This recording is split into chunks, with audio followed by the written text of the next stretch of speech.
How are you, everybody? I will talk about Bangladesh cricket.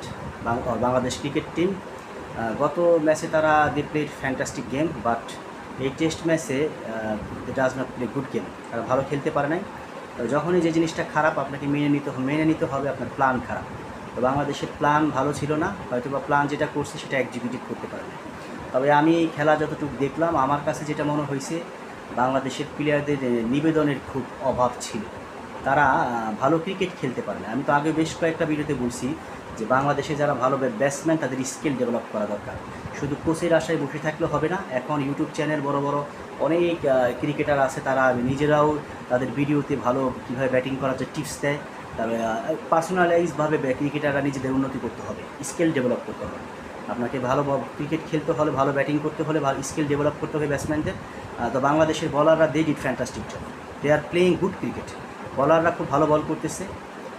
Hasan মাহমুদের কথা বলতে হয়, সে চমৎকার স্কিলে, তার বলে যদি অনেক গতি নাই তারপরেও 30-এর উপরে তার স্কিলফুল বোলিং অসাধারণ টেস্টে আমার কাছে দারুণ লাগছে। তার যে রান আপ এবং যে বলের ভ্যারিয়েশন এবং যে action excellent, he did fantastic job. Such a wonderful cricketer he is. তার সে দারুণ স্কিলফুল একটা বলার।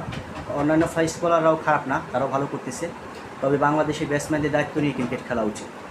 নতুন বলে আপনার শাইনিং থাকবেই। তো এই শাইনিংয়ে নতুন বলে শাইনিং থাকবে, আপনার নতুন বলে আপনার বলের লাইনে যে খেলতে হবে। হ্যাঁ, বল লিফট করতে হবে, লাইনে যে খেলতে হবে। আপনার ভালো বলকে সম্মান করতে হবে, খারাপ বলকে মাঠের বাইরে পাঠানো। ওই ভয় ডরহীন ক্রিকেট, আপনার ওই ভয় ডরহীন ক্রিকেট না খেলতে পারলে আপনি কখনো ভালো খেলতে পারবেন না। কে অস্ট্রেলিয়া, কে নিউজিল্যান্ড, কে সাউথ আফ্রিকা, কে ইন্ডিয়া, এইভাবে যদি আপনি পিজে যায় খেলেন তাহলে ওই এখন আর সেই যুগ না। এখন 2026 আপনাকে স্মার্ট ক্রিকেট খেলতে হবে। শুধু খেলা শুধু শরীরে না, আপনার ব্রেনেরও খেলা। এই ব্রেন দিয়ে খেলতে হবে। কোচ তো আর আপনাকে মাঠে যেয়ে খেলে দিবে না, সে আপনাকে একটা প্ল্যান দিবে, এক্সিকিউটিভ আপনাকেই করতে হবে। তো আমি ব্যাটসম্যানদের আমি তাদের ব্যাটিংয়ে আমি খুবই হতাশ। ঠিক আছে, ওই পিচ খুব হার্ড ছিল, তাই বলে মিনিমাম তো 200-250 রান করা উচিত ছিল। কেন অস্ট্রেলিয়া তো 200-র উপরেই করলো।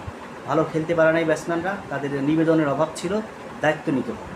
আপনার একটা ম্যাচ ভালো খেললেন, তারপরের ম্যাচ আবার হিরো থেকে জিরো হয়ে গেলেন, এগুলা করলে তার হবে না। এখন আপনাদের ওয়ার্ল্ড ক্রিকেটে ভালো খেলতে হলে সব অ্যাভারেজে ভালো খেলতে হবে। ক্রিকেট হার জিত হতেই পারে, আপনি একটা খেলায় জিতবেন আর একটা খেলায় হারবেন, এটা হতেই পারে, এটা খেলারই অংশ। কিন্তু ভালো খেলে হারতে হবে। এটা বাংলাদেশের ক্রিকেটের জন্য আমার খুব ভালো লাগে নাই। এদিকে যারা ক্রিকেটে ম্যানেজমেন্টে আছে এই বিষয়গুলো আপনারা দেখবেন। প্রধানমন্ত্রীকে আহ্বান জানাবো খেলোয়াড়দের সাথে কথা বলার জন্য। তাদের নিবেদনের এত অভাব কেন?